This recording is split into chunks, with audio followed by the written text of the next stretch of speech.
July 31st, 2018. Commissioners Court is meeting in a joint meeting with the Hospital District Board of Managers. Good afternoon. Today is July 31st. The Board of Managers and El Paso County Commissioners are meeting on a special budget work session. The time is 1:01. So before we get started,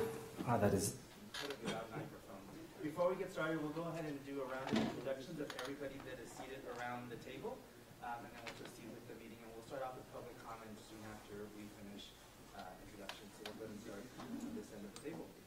Good afternoon. My name is Jennifer Maxwell. I am the Executive Assistant to the Board, El Paso County Hospital District Board of Managers, and to Mr. Jacob Cintron.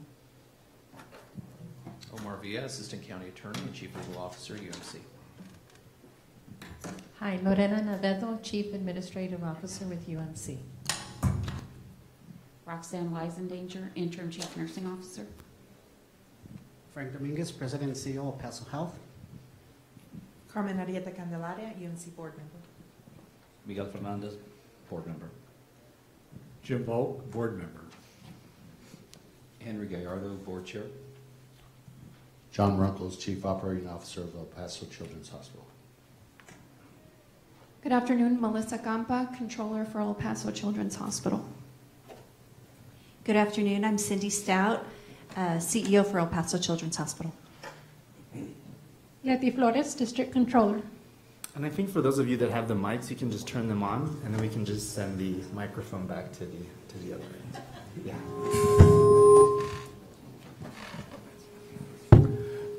Jacob Cintron, President and CEO of the El Paso County Hospital District, known as UMC. Michael Nunez, Chief Financial Officer, UMC. Stephen Ariano, Assistant County Attorney assigned to the Commissioners Court. Good afternoon. Vince Pettis, Commissioner for Precinct 3. Carlos Leon, Commissioner for Precinct 1. Ruben Vogt, the El Paso County Judge. David Stout, County Commissioner Precinct 2. Andrew Haggerty, Commissioner Precinct 4. Betsy Keller, County Administrator. Wally Hargrove, County Budget Officer. Cesar Nava, Commissioner Court Reporter for the County Administration Department. Heather Gibson, Chief Compliance Officer, UMC. Gloria Zanini, Chief Operating Officer. And John Law, Chief Strategy Officer for UMC. Well, welcome everybody. We appreciate you being here for this first meeting the first joint meeting to discuss UMC and Children's Hospital's budget. And thank you to all those that are here in the audience listening in. We appreciate you being here as well. We do have one member of the public signed up to speak, and we'll go ahead and take that item first. Mr. Peter Dieguez, and I apologize if I mispronounced that. Good afternoon. Ladies, gentlemen, Judge Vogt, Commissioners, board members of UMC, and obviously administrators from UMC. My name is Peter Dieguez. I'm an elected executive board member for SEIU Texas, Service Employees International Union Local. We represent the UMC employees at UMC and who are currently providing excellent care right now for the county, so they're not here. We're here to ask that the Commission continue to maintain the current tax rate. We believe that this tax rate is going to continue to improve and maintain employees for UMC. It's also going to continue to keep turnover down, we believe, through excellent retirement plan. Basically, this is going to be improve the bottom line for UMC, this tax rate maintaining. We're hoping that the County Commission, when they take this in consideration, take all that in consideration to help maintain and keep these employees at their current rates and improve their retirement plan. That's Excellent. It. Thank you very much again for being here and for sharing those comments with us. That is the only member of the public signed up to speak. If there is anyone else that is signed up or would like to speak, please see Mr. Nava, who is at the end of this table over here, and you can sign in by using one of the forms that we have. But with that, we'll go ahead and read the two items into the record, and then we'll get the presentation started. Thank you, Judge. Item number 2, receive a presentation on the El Paso County Hospital District fiscal year 2019 operating and capital budgets. And item number 3, discuss and take appropriate action on the El Paso County Hospital District's capital and operating budgets for fiscal year 2019 and proposed tax rate. Item number 1, discuss and take appropriate action regarding the fiscal year 2019 El Paso County Hospital District operating and capital budget. Item number 2, discuss and take appropriate action regarding the proposed 2018 tax rate for the El Paso County Hospital District. With that, Mr. Cintron and your team, if you want to go ahead and get started with your presentation. Yes, thank you, commissioners and Judge, for this opportunity to be able to meet with all of you and review our 2019 fiscal year budget. As you know, this year, 2018, for UMC has been a fairly good year. We've had strong volume across the board, and we'll be going over that in detail in the slide deck. We have really worked hard and been, I think, strongly successful in restoring our alliance with both El Paso Children's Hospital and Texas Tech School of Medicine. Everybody's working in concert and making that campus a strong campus. We're very proud of the services we're offering our county members, and actually looking at other opportunities to be able to expand that level of service we provide. So hopefully we'll get started here. Michael, my Chief Financial Officer, and Letty, our Controller, we're going over a slide deck that will go over some of the historical on how we've done, some of the challenges we're facing, as well as what our plan is for fiscal year 19. Last week, Michael and I were in Austin for a series of meetings at the governor's office, as well as Health and Human Services related to some of those programs that impact us. I think with all the other public hospitals that were there, we were told that the meeting should bear some positive news for us, which is good. We'll know, I think, within the next couple of weeks whether the changes we've asked for to be kept in place will be allowed. So a lot of work going on at the state level. So with that, I'll pass it over to Michael. Okay, good afternoon, everybody. I'm going to be going through a slide presentation. One, I'm going to be talking about where we are, where we currently are in 2018 before we start talking about the 2019 budget. So first off, I want to talk about our latest rating agency scores. Where we currently are with the rating agencies is with Moody's. We currently still remain A2, outlook stable. The last time we were reviewed by Moody's was March of 2017. Now we have not had an annual update with them yet, as we have had with the prior two. One of the items that has been going on with the rating agencies regarding public hospital districts and how they have changed their rating methodologies, so that now all public hospitals now being compared in the same breath with for-profit hospitals. And currently, right now, with Moody's year to date, nationwide, there's been 9 hospital district downgrades in 2018, 3 of those being in Texas. Fitch ratings, we currently are A- with Fitch ratings. Previously, we were AA-, so we did take a 3-notch downgrade in June of 2018, and they have us with an outlook as stable. And so far, year to date with Fitch ratings, nationally, there's been 8 hospital districts that have been downgraded in 2018, 4 of those being in Texas. Standard & Poor's. Standard & Poor's, we were previously rated A-. We did take a 1-notch downgrade to BBB+. They do have us as the outlook being negative, and this was their review performed in June of 2018. And then for Standard & Poor's, there's been 3 hospital districts downgraded, with all of those being in Texas. Regarding 2018, Jacob was referring to in terms of some of the things that have been happening for UMC. Let me just go through a couple of operational slides. What I've done here is I've gone back and have shown 3-year comparison. The green line being 2018, the red line being 2017, and the blue line being 2016. You'll see that the admissions, we've had a very busy year at UMC from an admission standpoint. When you look at our year-to-date admissions through June, we are exceeding budget by about 8%, and we're exceeding 2017 levels by 11%. So we've had a very busy year, compared on the when we talk about hospital inpatient admissions. When you look at the next slide on outpatient visits, same story here.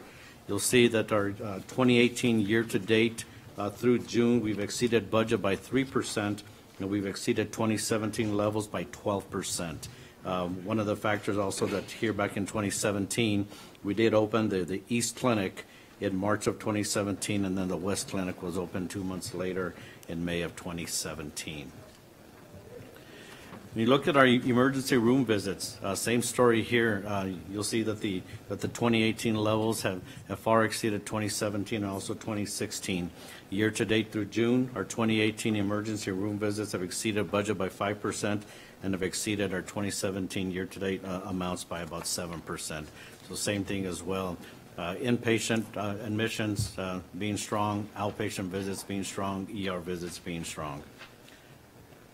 Next slide that we have is the UMC burst. Now this is probably about the one area that we are having challenges with. As you'll see that the 2018 levels in green are below the 2017 and 2016 levels. Our 2018 year-to-date burst through June are behind budget by about 13%, and we're behind 2017 levels by 7%. Now, one of the things here where we have gone back about probably the last 5 years and have obtained data regarding the tenant hospitals, the HCA hospitals, and then as well as ours. We don't have access to the Beaumont hospitals, but when you do add those hospitals together over the previous 5 years, it does show that there's been a downward trend in overall citywide bursts. Now, from a market share perspective, where UMC is today compared to about 5 years ago, we are down to probably about 1.5%. So that's the one area that we really want to emphasize and try to recapture at least that 1.5% in market share that we've lost over the last 5 years. On what we call the net patient revenue per adjusted admission. Now, adjusted admission is defined as our inpatient admissions plus a factor that we give for the outpatient visits. Same trend that you'll see with the volume. We'll see that the green bar is for 2018, the red is for 2017, the blue bar is for 2016. Our 2018 net patient revenue per adjusted admission is so far year-to-date average is about $7,047. That exceeds the budgeted amount that we had projected by about $6,579 by 7%, and we're exceeding our 2017 amount of $6,416 by 10%.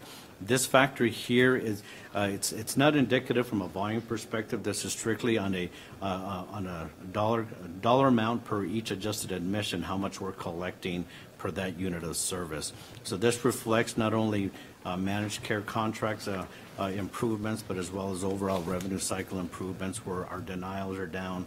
And what that means is that we're ensuring that we're trying to obtain all authorizations that we need with insurance companies so that when we do provide those services, that those services are not denied for payment. So this is a very solid graph regarding the average cash collection per adjusted admission.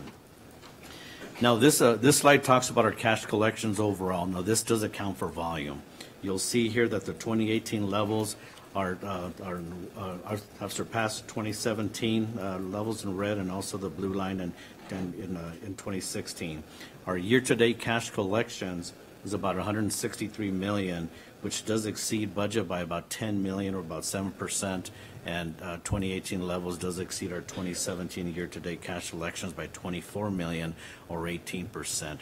This is a direct reflection of the patient volume, patient activity that we've experienced, from October, along with the improvements in each of the adjusted admission with a cash collection rate.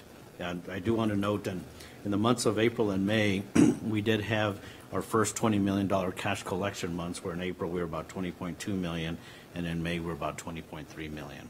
So that's a reflection of our cash collections.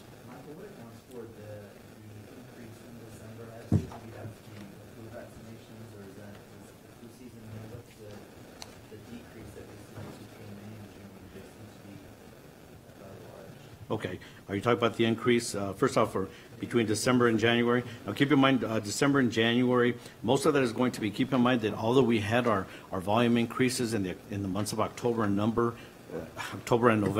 it does take about 45 to 60 days to collect that cash. So the cash that was collected in January was actually more for services for the months of October, November. In the month in June, you'll see that we did drop. Of June of 2018, we did drop to about 7.2 million. We did have a couple of people out in our medical records department in the month of May that did affect the amount of that was the medical charge that which were being coded. Fortunately, we are scheduled to get back on trend, so for the month of July, we should see that jump back up. So that was the reason for the decline in June of 2018. When we look at a couple measures regarding some of our expenses, mainly salaries, because that's about 35% of our expense. This illustration talks about a system-wide paid FTEs. Now, this does exclude El Paso Children's, since this is on UMC El Paso Health and the Foundation. You'll see that that in the early months of 2018, in the green line, October, November, December, and January, we were about the 2879 paid FTE level. This directly coincides with the volume spike that we had back in those months.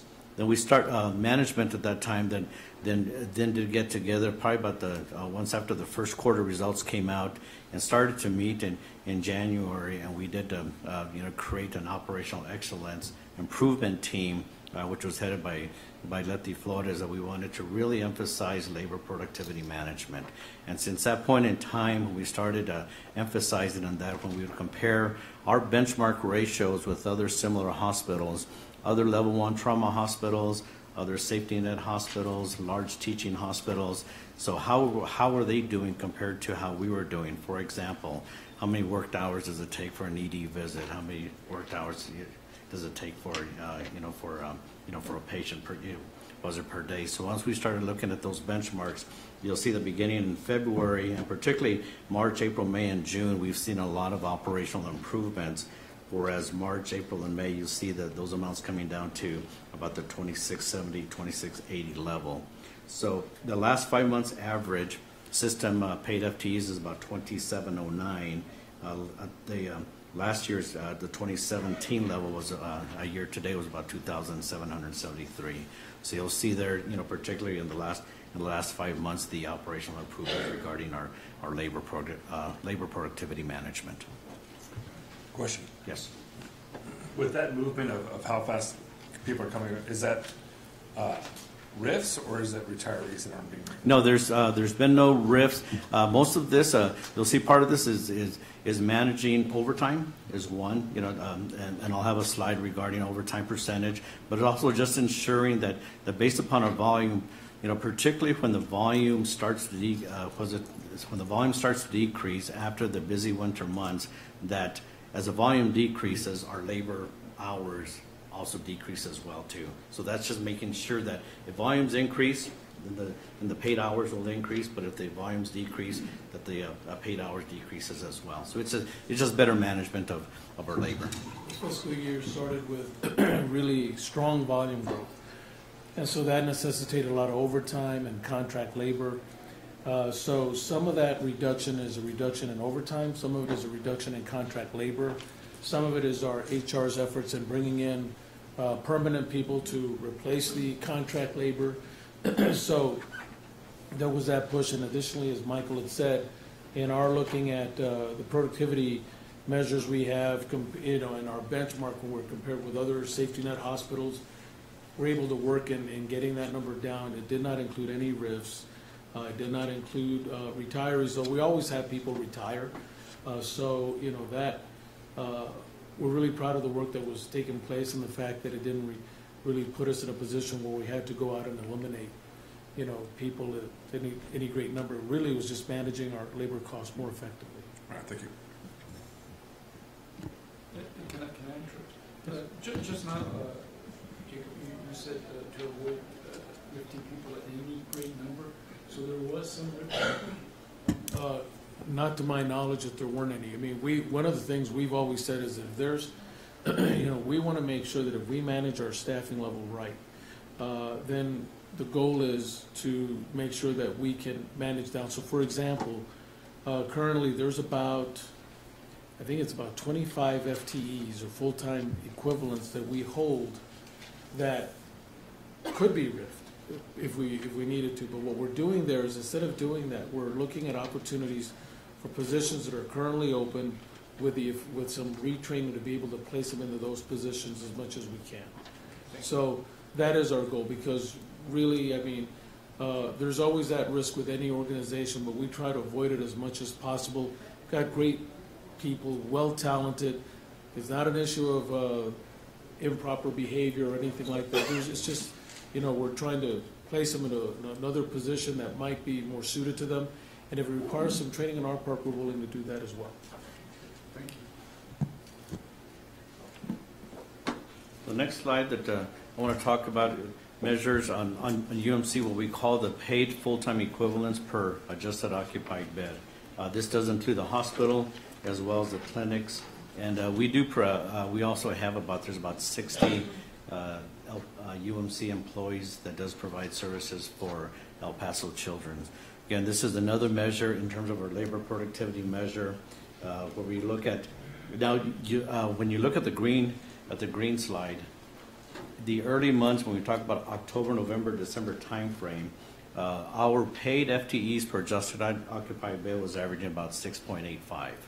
Now you'll see when we started putting the labor management productivity efforts, when you look at February, March, April, May, and June, that 5-month average is about 5.99. So you can see there that even early part of the year, October, November, December, we were slightly less than 2017 and 2016 levels. But you'll see since February, we're down to about almost a 5.99, 6.00 paid FTEs per adjusted occupied bed. Again, this kind of gets back to the comment about just labor productivity management. Now this percentage we're talking about now, we're averaging about 6, where previously we were about 6.8, almost hitting 7 on an annualized basis. This is almost a labor savings of about $6 million. So this is just really looking at the labor productivity measures. Now the key is that we can continue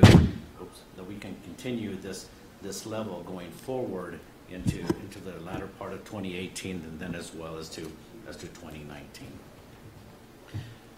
One of the things that we talked about was system overtime percentage.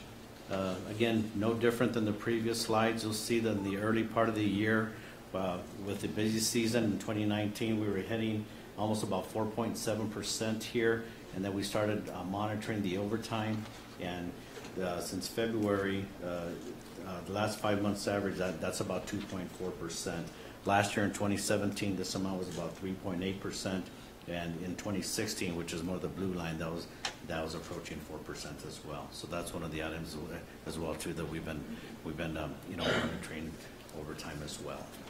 So those are just a few slides looking at the UMC operations from a volume perspective, and then also looking in terms of a salaries expense, which is one of our larger expense items. So let me now I'm going to be on slide page number 14 as we start now talking about the 2019 budget. Let me start off with some of the budget challenges and uncertainties that we have. One of the first items that we had was the Medicaid Section 1115 waiver program. Last year, when we were here at this time, we didn't know whether the waiver program had not yet been extended. It was extended by CMS and by HHSC, not until the December time frame. So the good news was the waiver program, what a lot of people sometimes call waiver number 2, was extended through 2022. Now, there are some nuances and some differences between waiver number 2 versus waiver number 1. First off, when you look at the 2018 and 2019 uncompensated care funding, those are funded at the current program levels as we were in 2017. However, there's going to be a change beginning in 2020 through 2022 with what the industry is calling cost report S10 reporting, or basically going to the amount of charity care only. So right now, CMS does pay for, through the uncompensated care, there's 2 facets of the uncompensated care the funding. The first facet is how much charity care do you do, and then the second part is going to be what's called the Medicaid shortfall. And the Medicaid shortfall is defined as the difference between Medicaid cost and Medicaid payments. So that difference is your Medicaid shortfall. So beginning in 2020, CMS has virtually told the state of Texas that the Medicaid shortfall is a state issue and not a federal issue. So trying to push Texas in terms of increasing the provider rate to eliminate the Medicaid shortfall. So thus in 2020 through 2022, they will simply pay for charity care. Now on the surface right now, This would generally be better news for the public hospitals, since public hospitals do more charity care than Medicaid, whereas the large not-for-profits and the for-profit hospitals do more Medicaid than actually was it charity care. But we're just waiting to see until the final data is coming out to whether that will actually materialize. And on the district side, 2018 and 2019 funding, those remain current at the 2017 levels, but there will be decreases in 2020 and also 2021, and then no funding for district beginning in 2022. So this is one of the areas in the waiver program that the district funding will decrease starting in 2020. So when we get to 2022, when there's no funding, this is about a $36 million hole that UMC is going to need to try to replace. So those are the dark clouds that are, which are coming when you talk about district. There are some other Medicaid supplemental programs that are hoping to replace was it the district program in 2022, and I'll talk about that here in just a few minutes. One of the last two items there when we talk about, there was a recent federal judge ruling regarding a Texas Children's Hospital lawsuit versus Health and Human Services Commission in terms of how that negatively affected hospitals that do less. When you're talking about your Medicaid dual eligibles, if you have a Medicaid and Medicare dual eligible or a Medicaid commercial insurance dual eligible, the hospitals that do more of those are going to be the winners, and the hospitals that do less of those are actually going to be losing out. Now that had an unintended consequence on what the next item was called an Urban Hospital Rider 38 issue. This is the item that Jacob was just referring to, that Jacob and I have been in Austin the last 2 weeks, meeting with our fellow public hospital district officials and meeting with HHSC and also with the governor's office. There's an unintended consequence right now in next month's September uncompensated care payment that virtually there's going to be, right now as calculated, there's about 12 private hospitals that would make out, and then there's about another 150 to 200 hospitals that would actually be losing out. It's not only the public hospitals that would be losing out, there's also other private hospitals and also children's hospitals that would be on the short end of this. So from our standpoint, when we are talking with the state, it's not only a public hospital issue, it's more of an industry-wide issue, and that's what we've been talking to them about. Fortunately, we're hoping to see whether there's enough momentum that there can be possibly like an emergency rule change that could then, that HHSC would then be able to change the funding formula for next month's uncompensated care payment. So there's more to come. And included in our forecast for UMC as well as El Paso Children's, we have been conservative and have taken as if the reduction were to occur. So if there is better news, then there will be a pickup as we close out both El Paso Children's and UMC's financial statements in the month of September. Right. I think the potential impact to us would have been anywhere from $4 to $8 million shortfall. And so, in our meeting with the governor's office and our meeting with HHSC, and then they both acknowledged they had a follow-up meeting that day, and then another one on Monday, to see in terms of acknowledging this issue what could be done. And clearly, they've got challenges in terms of rule issues and so forth, but it seemed like their commitment was to make the changes necessary to keep this from happening. So more to come on that in the next couple of weeks.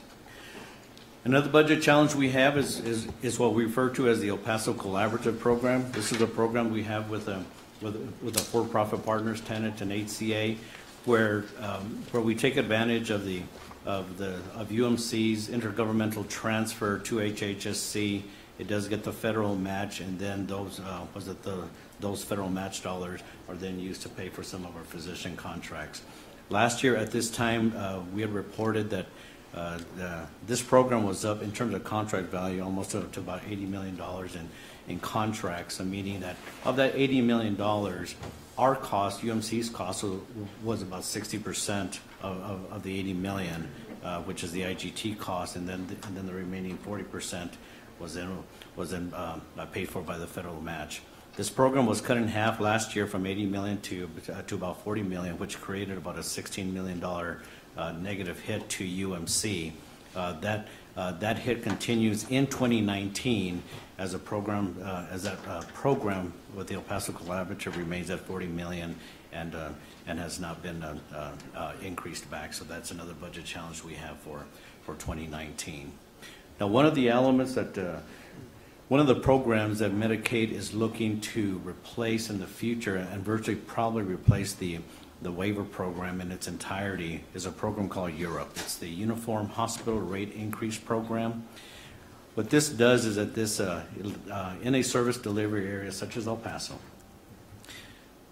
the public hospital, UMC, will make an intergovernmental transfer to HHSC. It does get matched by the federal government, and then as the monies come back to the area managed care organizations such as El Paso Health, Superior, Molina, AmeriGroup, on top of what was already calculated as their PMPM. So when you're looking from the managed care organizations, they have their base PMPM that HHSC sets every year.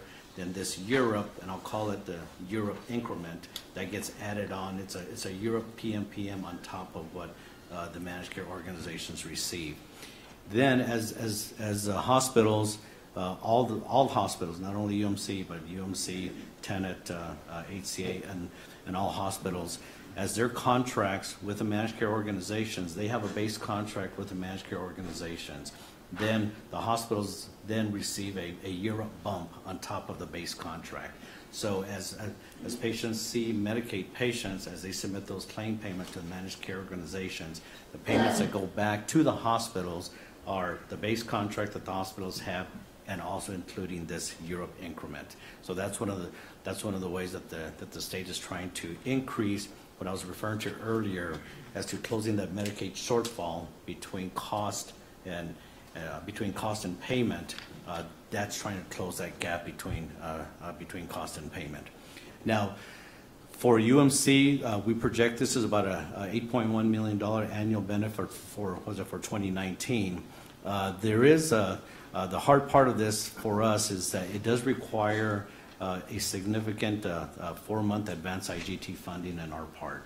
So there's for fiscal 2019, we just had a $9 million intergovernmental transfer in the month of June, and that's going to be for the first 6 months of the state fiscal year beginning September 1 through February 28.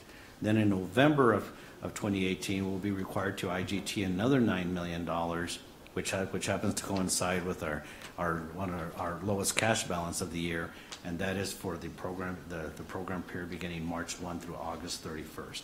So although there is a benefit down the road, it does require a significant amount of IGT funding on UMC's part. Now, one of the things for next year that we are working with our consultants regarding this Europe program, we're hoping that for next year's program that there won't be so much of a 4-month advance IGT funding. Perhaps we can go to a monthly IGT funding. Now, one of the things here in previous years, we have talked about UMC obtaining, and I think over the last 3 to 4 years, what we call a tax anticipation note to help us out with any type of intergovernmental transfer funding that we've needed, like in the months of October, November, December, prior to us receiving our property taxes. Although we received 3 of the last 4 years an actual tax anticipation, we've only used it once, and that was during the time during the bankruptcy proceeding when we used about $7 million of that for the deposit that we placed with the bankruptcy court. This year, what I am forecasting is that in the month of November, mostly because of this Europe IGT funding, is that we definitely will need a tax anticipation note this year, and then also be using it. That's one item that we'll be taking to the UMC Finance Committee at the end of August, to the UMC board in September, and then a couple of days later to bring here to the Commissioner's Court. So that's an item which will be forthcoming. And you don't know what the amount will be? The amount, I was looking at that yesterday. Probably we may be needing this IGT funding for Europe is about 9 million. I think we'll probably need anywhere between maybe up to about 15 million in terms of what we call a tax anticipation note, just to get us through the month of November and December. And then once the property tax receipts start coming in, that note will then be paid off in January. Another budget challenge that we have coming up, we're talking about El Paso Health and the Star Plus program. Frank is also here with me, so you can, if there's any parts that I'm leaving out, he can chime in. Currently, El Paso Health is in the STAR program, CHIP, and also the CHIP perinatal program. There was a statewide RFP earlier this year, which El Paso Health responded to for the STAR Plus program, which is more for the long-term care, long-term Medicaid patients. This has a program start of January 1, 2020. But included in the 2019 budget, there are some operational and startup costs which are required for this program.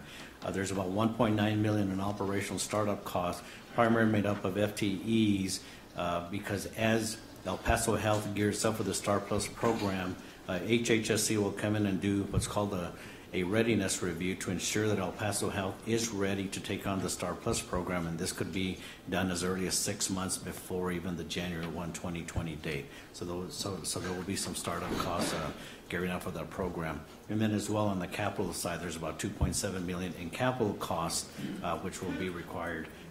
That's in the 2019 budget, even though that this program doesn't start till January 1 of 2020. Is there anything else you wanted to add to that, Frank? Yeah, I think for us, it's we haven't done a startup in a while, but it's a great opportunity for us to move into a new market, which is the disabled and elderly, all the adults. It changes El Paso Health complexion dramatically. Our revenues today are 190 million. This program alone can bring another 100 to 150 million.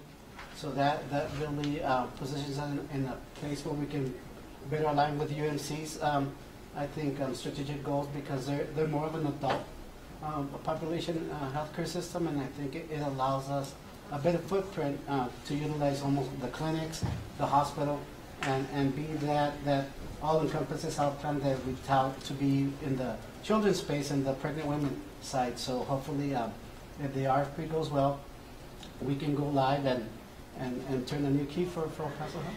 I will tell you that the economic benefit is there, but really the primary cause and push is to improve the menu of services that are offered by El Paso Health to our local community. They get accolades at the state level many times for the fine programs they run compared to some of the non-community MCOs that are in existence. And so this affords us an opportunity to expand the Star Plus for the older population, and it's one of 3 other programs we're going to get into that will really allow El Paso Health to be a full-service type of entity. And when that happens, the net result is that our community will have more choices and certainly a better steward in terms of being able to look after the needs of our community. So Frank and his team have done a great job in running El Paso Health and its growth. Now it's time to get to the next step, and over the next 2-3 years start looking at adding on more services to that will help supplement the services we provide at UMC and at El Paso Children's. And just one of the components of this is we would have to have a Medicare license. So in order for us to do that, that's why some of the costs will be in 19, because you can only apply for a Medicare license in the month of February of every year. So we're going to start the process of working toward that Medicare license, and that is a significant cost for the health plan because we have to build a network. We also have to have the resources internally to say we're ready to take on a Medicare population, which we call the dual eligibles, Medicare, Medicaid population. So a lot of those costs will be buried in us getting a Medicare license. So although these costs are incurred in 2019 and the program doesn't start to 2020, it's not that all is lost. Once our program starts, then we'll be able to include these costs in those financial reports to the state, so that years down the road we will be able to recoup these dollars. But these are just initial cash outlay that's going to have to happen in 2019. The 1.9 million, that's for the license and also to staff up, or what's? So that encompasses everything, right? So from the Medicare license all the way to the staffing, all the way to the new system. We will need a new system to case manage the population. So typically in Medicaid and CHIP today, it's a healthy population. So there's basic methods to manage population. In Star Plus, you have to do what's called assessments. So that's a nurse going to the home and assessing the patient. That's a total different system than we have today. Many of those costs are going to be bared to get that system up at El Paso. I think to answer your question specifically, the Medicare license and the staffing costs are in the 1.9. Yes. Yeah.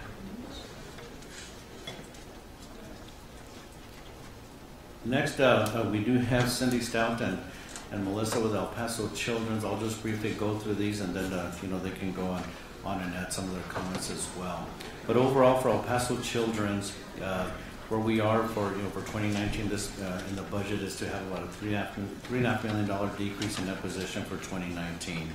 Now, keep in mind as to where they have been. Back in 2016, they had about a $16 million decrease in that position. 2017. 2017 was a $16 million decrease in that position. This year in 2018, looks like the forecast amount is to be about $10 million, and then next year's is about $3.5 million. Now, keep in mind that this $3.5 million is, when you look at their financial statements, that is the bottom line. However, when you do combine them with UMC, there's almost about $1.8 million interest expense that gets eliminated. So operationally, their operational budget is around the $1.5, $1.7 million loss for 2019. Another item is back during the pre-bankruptcy days. There was a $10 million note owed to Texas Tech, and then as part of the bankruptcy earlier, when I referred to that $7 million deposit that UMC made with the bankruptcy court, $2.5 million was taken out of that to pay down that $10 million to $7.5 million. Then the remaining $7.5 million was to be paid out over 36 months, and that 36 month does end in February of 2019. So once the new fiscal year begins, then we're about 5 months away from that long-term debt note being paid off. Then subsequent to that, back when the Children's Hospital came out from bankruptcy, the UMC board and the Children's board agreed to that once the Texas Tech debt was paid off in February of 2019, that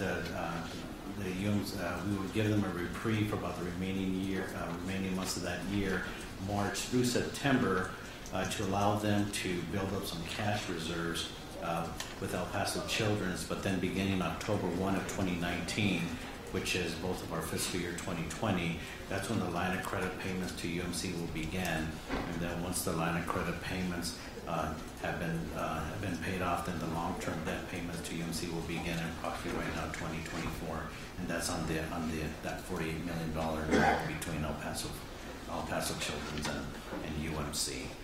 And in the meantime, the monthly lease agreements, the rental agreement, the IT lease agreement, and all service agreements, El Paso Children's does and has been paying those monthly since even when the bankruptcy has been filed. So they've been timing those now for about 3+ years.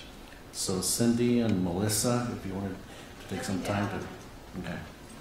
They did a great job. I'll tell you where they were, where they are today, they've done an amazing job. And Cindy's built a good team. She's a great leader. Done great in terms of negotiating with the managed care organizations and going out and aligning the private pediatricians to support children's and working hard. She's got a great board, as do I. They're fully supportive, and so to see children's progress as much as it had is really pleasing to me. I didn't think they would do it so quickly, and so next year they'll need a little bit of support, but beyond that, I think they're going to be doing well. And we face headwinds on the state funding side, on the federal level, but these are the things that locally, when you see everybody pull together as a team, make you really proud to be a part of this district. Okay, so with that, let's get to some of the numbers now in terms of what we were proposing. You'll see here that in 2019, on a system basis, we're looking with at a system-wide budget of $11.2 million net decrease in position. Keep in mind that there is a depreciation expense of about almost $30 million, a non-cash expense. So when you're looking at the 11.2 negative, yes, that is 11.2 negative. Full accrual accounting method with depreciation expense, then you add back the 28 million and 29 million in depreciation expense, and that's our positive cash flow for the year, which will then be used to pay down the debt, and then also for capital equipment. And on the next slide, on page 17, I do show what I'm going to call the accrual basis method of accounting to a cash reconciliation. And how do we go from an $11 million change in decrease in net position to an increase in cash? So first off, we do add back the $29.6 million of depreciation expense. And then the next item, interest expense. I do want, there's an interest expense line item 12.7. Now what this is the expense that is actually recognized in UMC's financial statements on the income statement. This differs from the cash payments of interest expense, which is about a few items down below of about $16.3 million. The difference between these two is still the amount of interest expense that is being capitalized on our financial statements as part of the bond construction projects. So once the bond construction projects are complete, then the interest expense that's on the income statement will match up dollar for dollar with the interest that's being paid out semi-annually. So you'll see that positive cash flow from operations, we're expecting that to be about $31.4 million.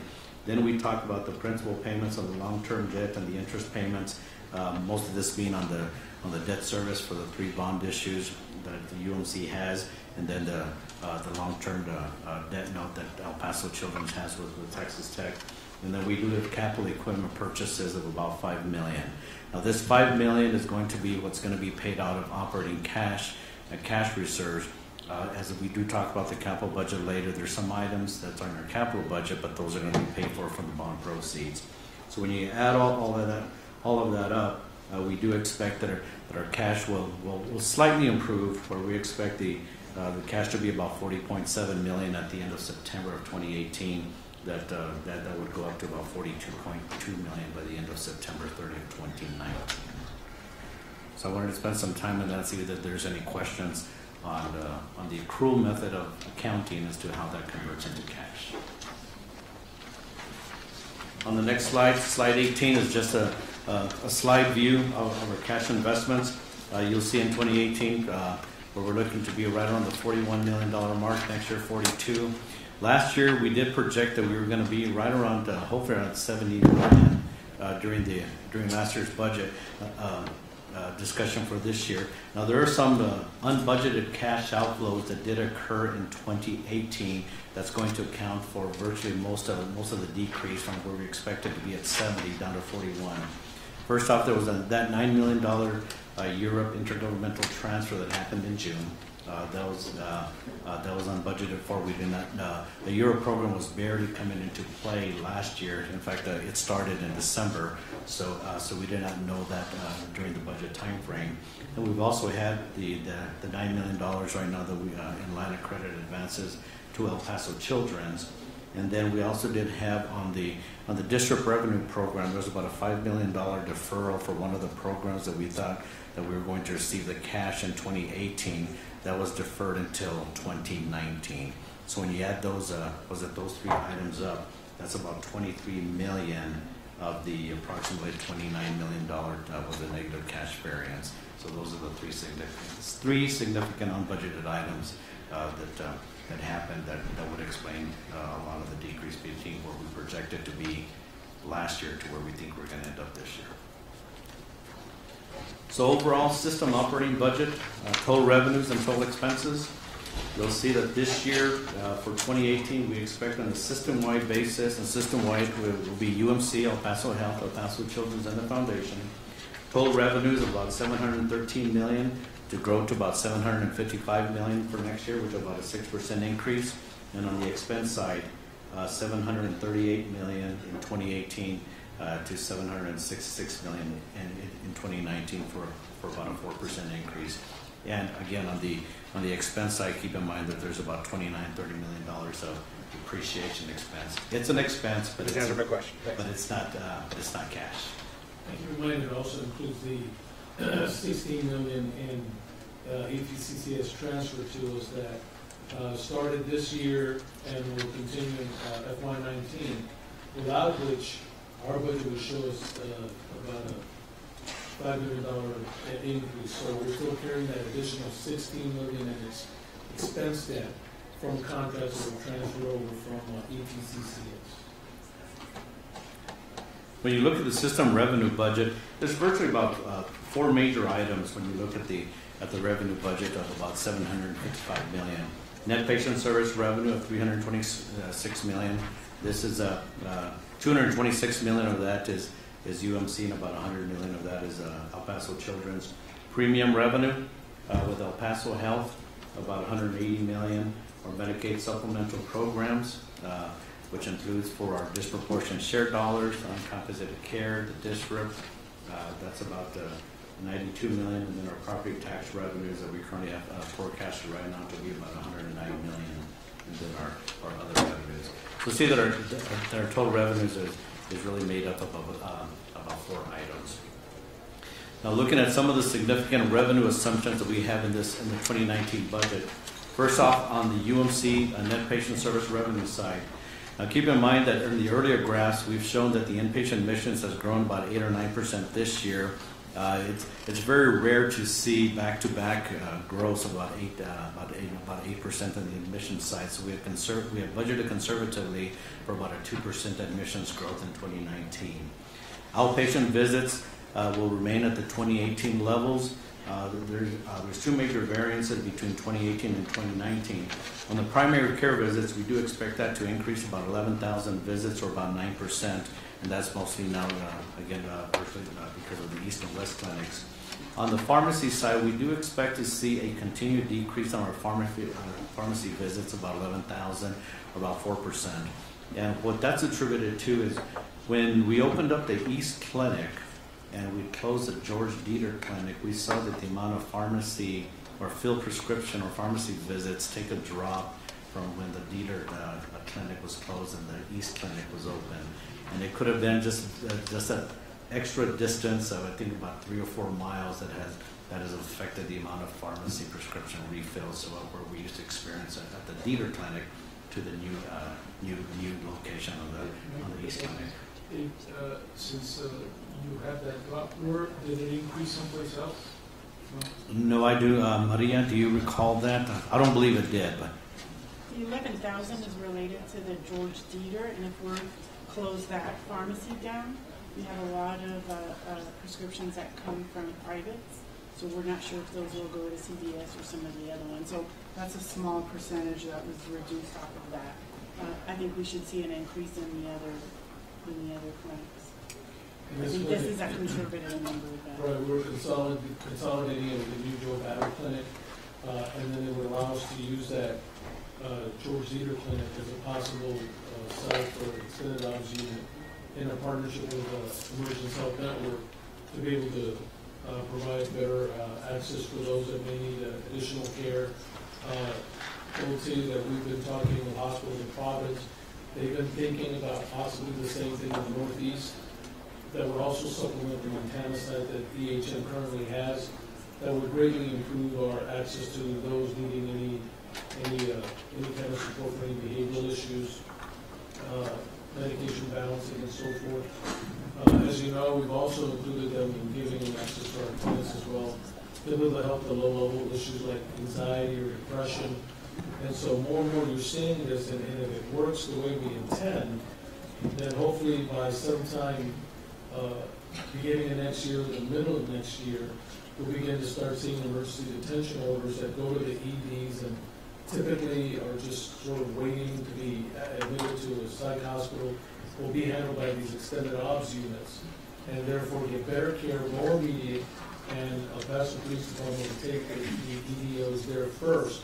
We will provide, much as hospitals of Providence and others, the nurse practitioners that will do the assessment to determine whether they need to be sent to an acute care hospital.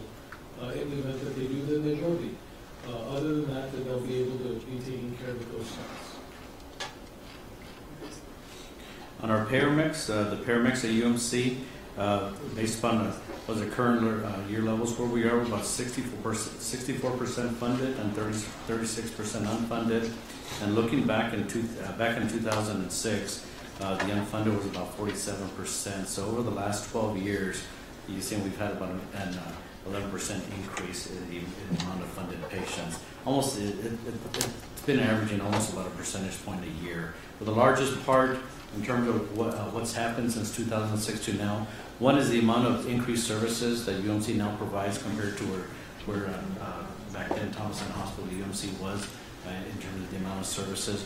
And then as well, when the Affordable Care Act came in 2013 or time frame, we did get about a 2 or 3 percentage point increase just strictly because of the Affordable Care Act.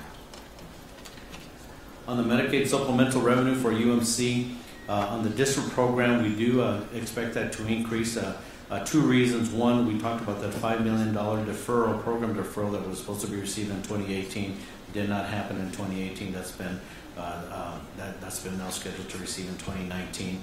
And then also with all our district program, we are challenging all our leadership in terms of the district program that we meet 100% achievement on this, so that we're not leaving any money on the table. So say, for example, if we were to achieve only 75% of one of the metrics, we don't want to leave that money on the table. So we want to achieve 100% of program achievement.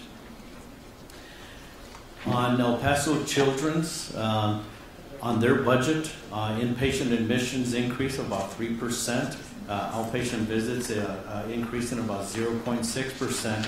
But the biggest variance in terms of the 2018 net patient revenue versus the 2019 net patient revenue is a result of the recently renegotiated managed care contracts.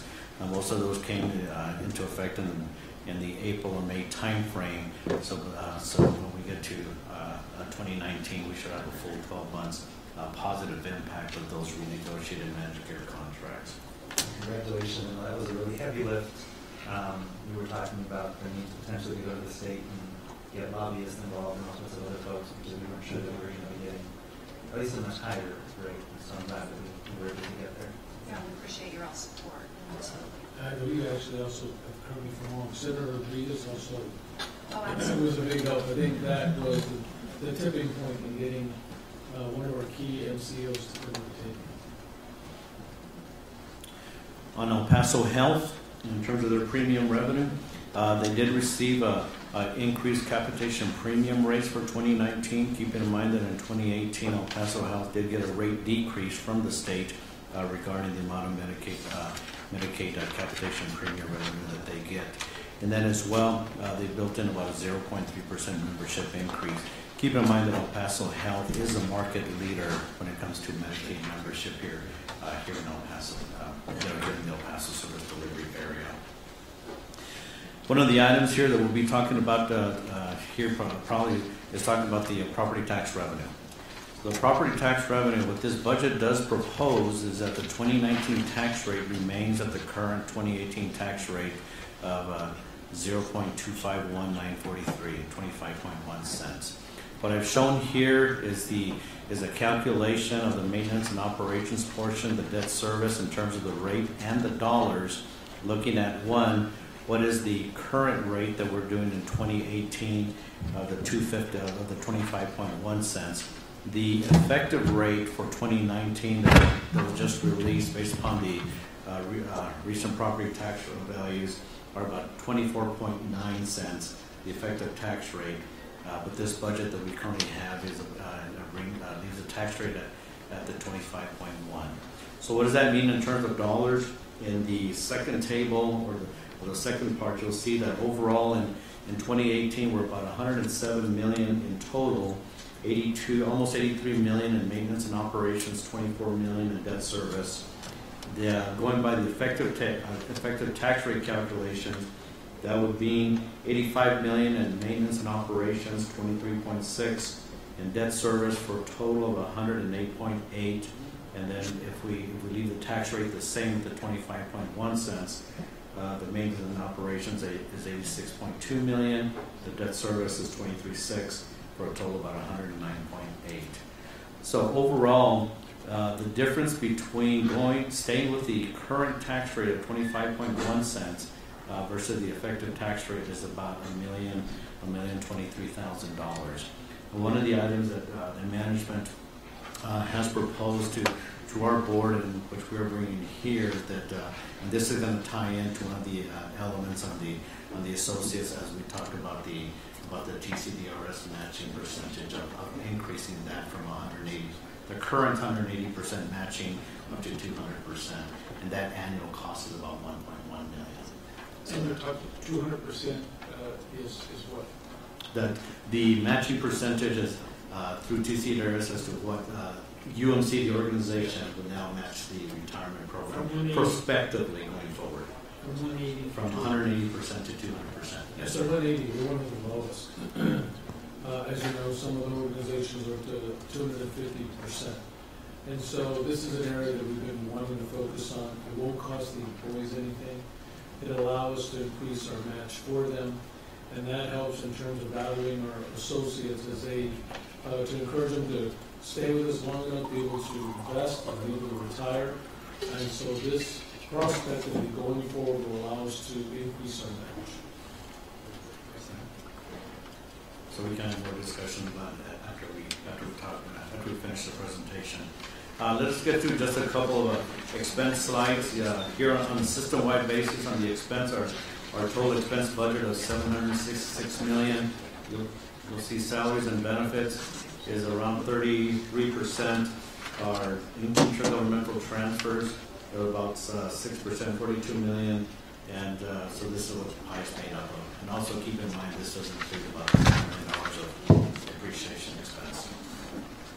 A couple of slides on the expense side. Now I'm looking at UMC and El Paso Health salary and wages. What this budget does propose includes a 1% merit increase with an annual cost of about $2 million. It will also include, we are implementing in 2018 in the fourth quarter market adjustments. So the full impact of the 2018 market adjustments will not be felt in 2018. And then also as well, we have planned in the fourth quarter of 2019, July 1 of 2019 is having another market adjustment increase. Those two combined market adjustment increases comes at a cost of about $3 million. And then as well on the FTE side, both on UMC side and El Paso Health ramping up for the Star Plus program, there's about a 67 full-time equivalent increase for UMC and El Paso Health. What does that breakout look like, the number for UMC and the number for Star Plus? We have about 19 for EPH, and the difference about 48 for UMC. And some of those include, for example, a couple of neurosurgeons, working, trying to get a pediatric neurosurgeon, and other specialties. So it's not all just, nurses and such, but it includes some of the physicians that we employ to be able to enhance our service, especially in the pediatric neurosurgery side. That would be very important for us in increasing market share in that field.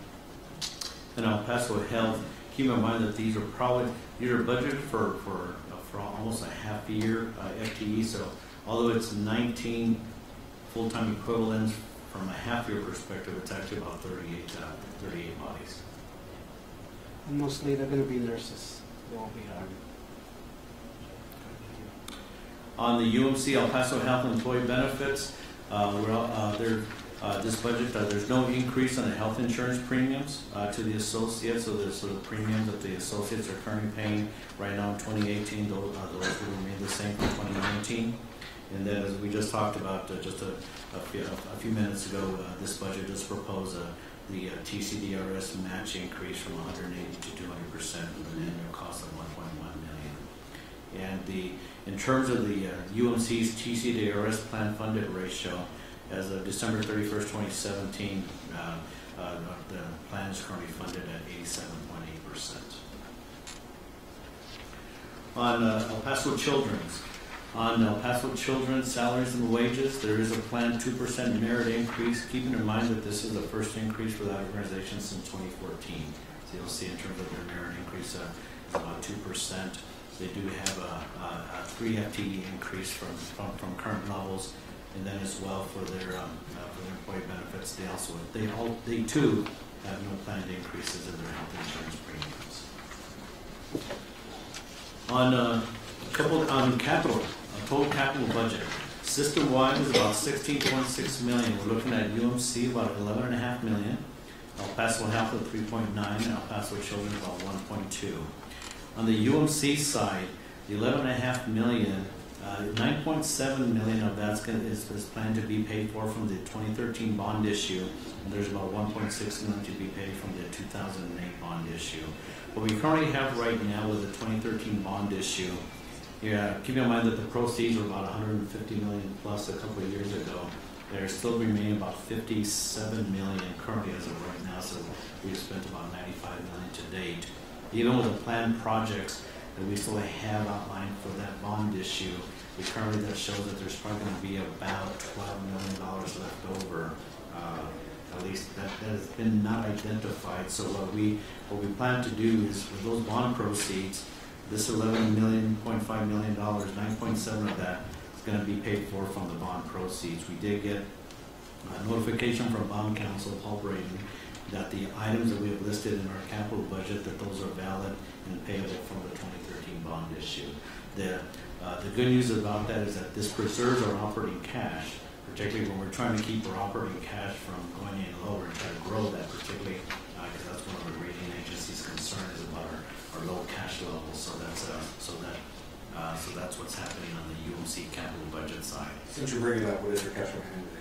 Cash on hand, as of today, we're at about, let's see, what was the last one, Jim? About 40? As of today, about 40. About 40 million. 40 million in cash, which equates to about 32 days cash on hand right now. It's about $1.6 million daily cash rate in terms of our daily cash expense.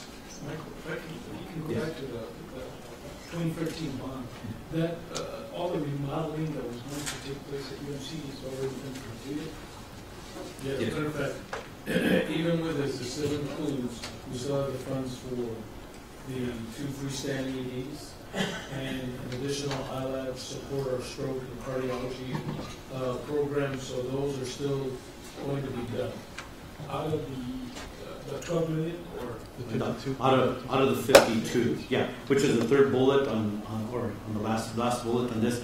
So currently, right now, of the 57 million that we have left, 25 million of that, at least in 2019, will be spent and be used for the east ER expansion, the northeast expansion, and as well as the Central Neighborhood Clinic and the interventional lab.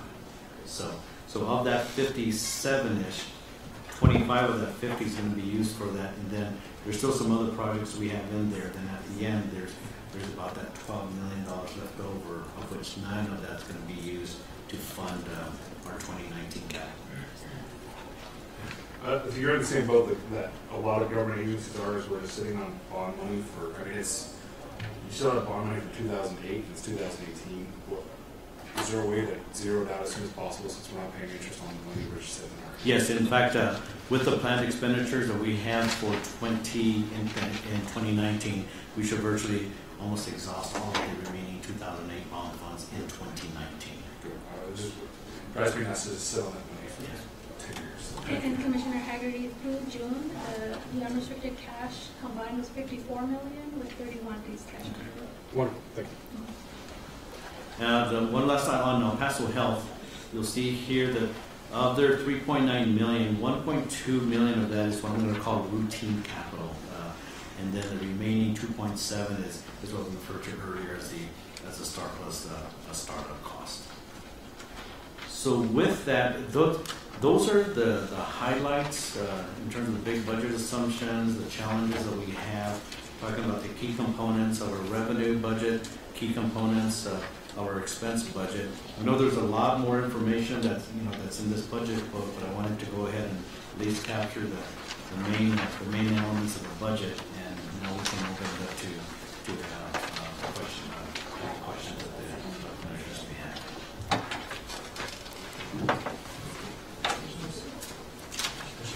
Has your, I assume that your board has already seen this budget and approved, or? No, yes, maybe, some? Yeah. For the action that it was taken, we did have a budget work session on July 16th, and it was met, then our finance committee did meet about a week ago, and at that point in time, once after the tax rates were known the previous day, it was at least approved for consideration to bring this proposed budget to this budget work session. They actually approved it August 14th, I believe, Michael?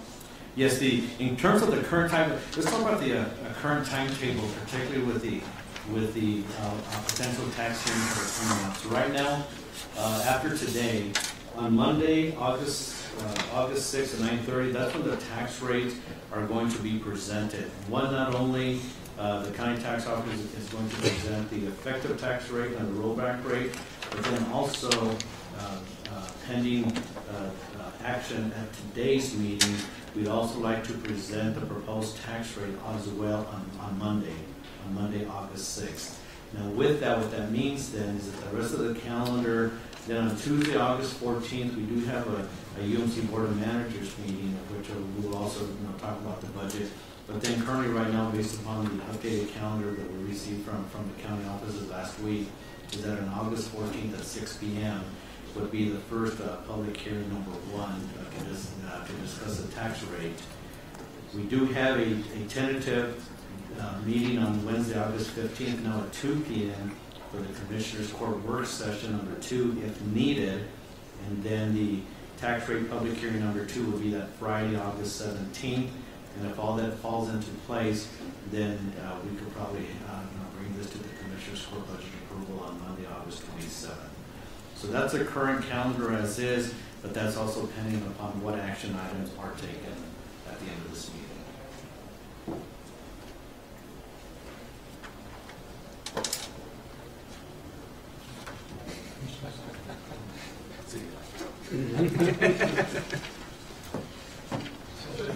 Just Jacob, I don't think there's any news media here, but what you're proposing is, although there is a slight increase in the budget, that is due to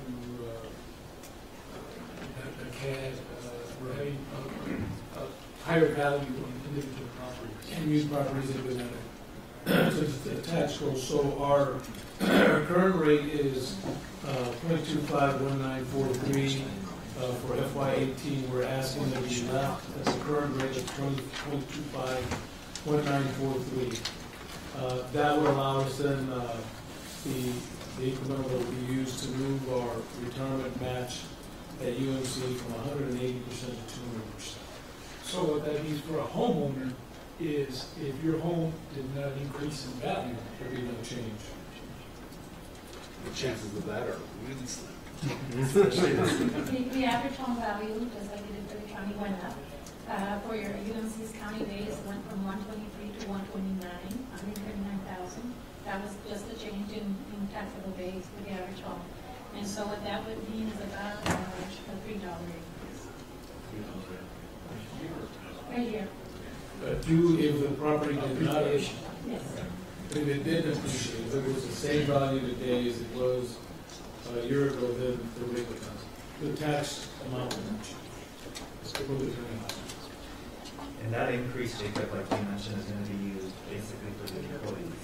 Yeah, actually, right, if you see the difference would be 1.023 million, our cost would be like 1.1.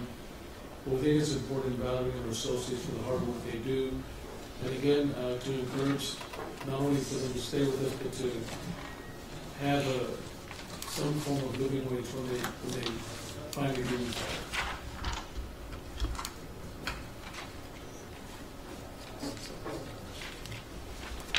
So if there are no questions,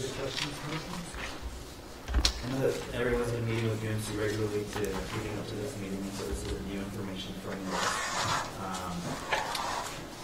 If there aren't any other questions, is there a proposal to today approve the rate that has been presented to the report? How are we going to do that? I think we're doing that on Monday. Well, I think, Omar, correct me if I'm wrong, but does action need to be taken so that the item can be placed on one of these commissioners' court hearings?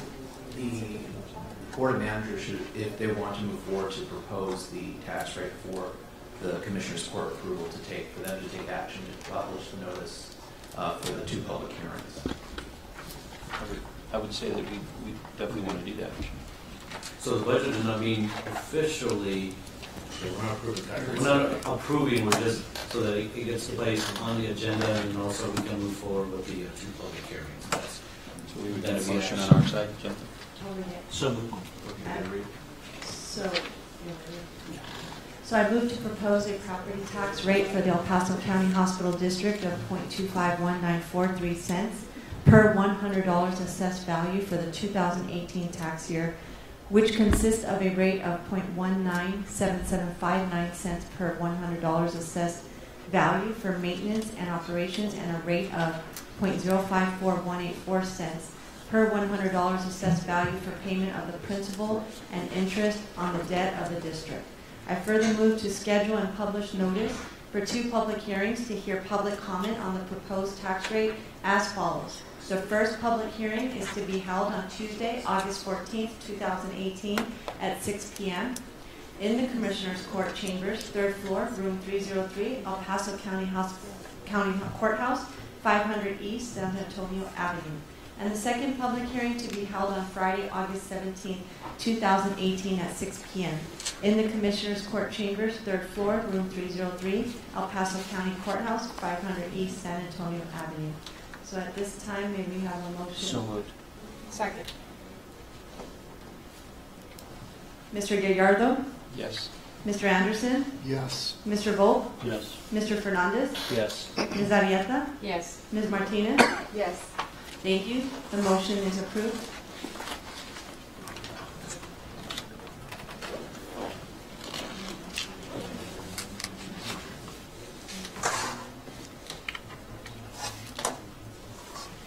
So there's no action for us. No action for us. So We'll have that item read on the Monday, or at least the tax rate read on the 6th, and we'll move forward from there. I don't know if we still need to have the second joint meeting on the 15th, at 2 p.m. Yeah, we can always cancel. Yeah, they're fun to have. I mean, just. That's what we have some beers. So we'll keep that meeting. I don't anticipate that we would cancel between now and then. We'll just go with the plan of having that meeting.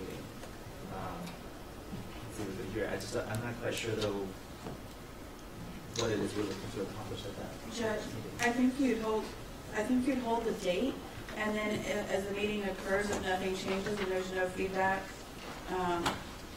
between now and then you could cancel the meeting.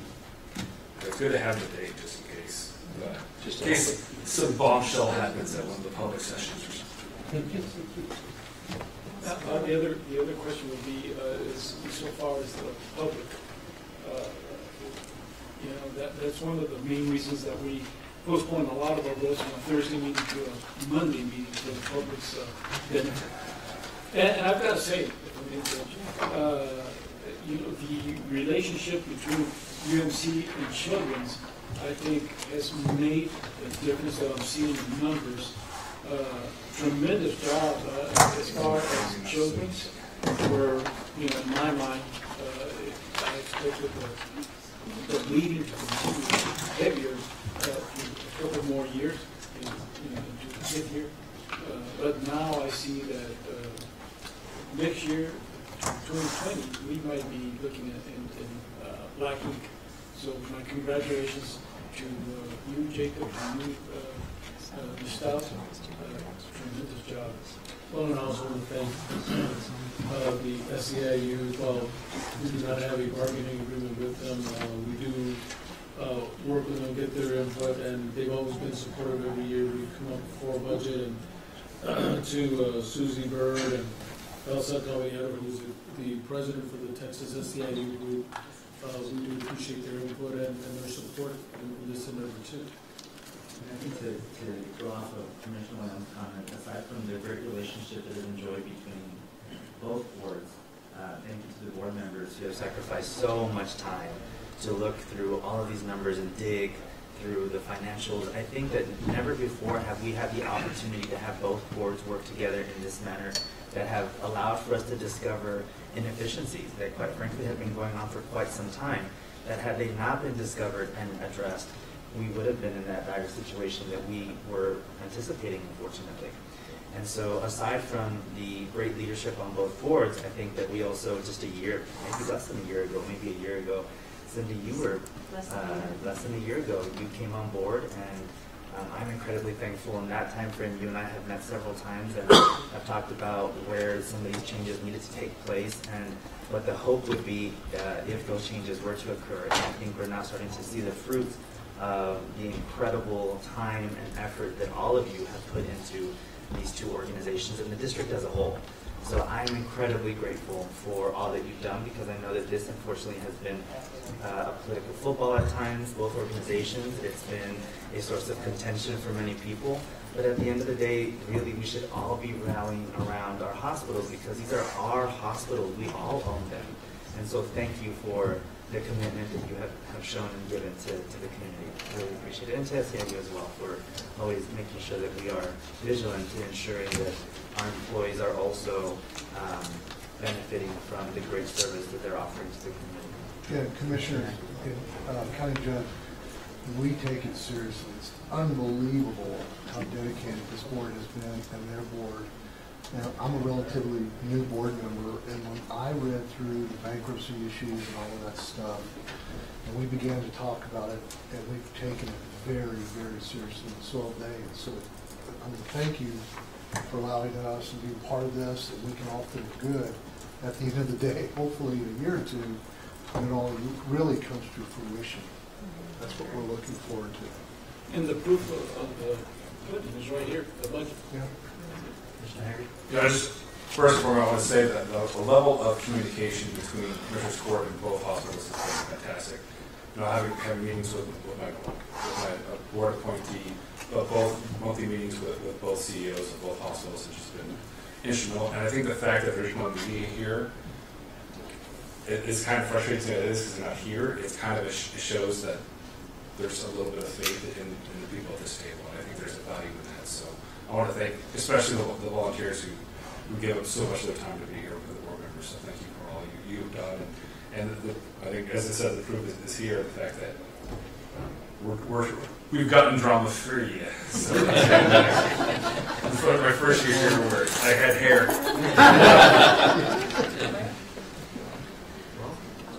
With that, we can adjourn our meeting on our end, and appreciate everybody taking the time to be here today. Thank you.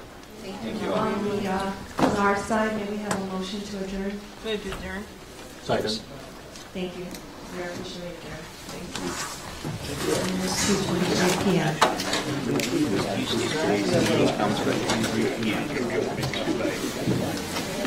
Can you see it? Hey.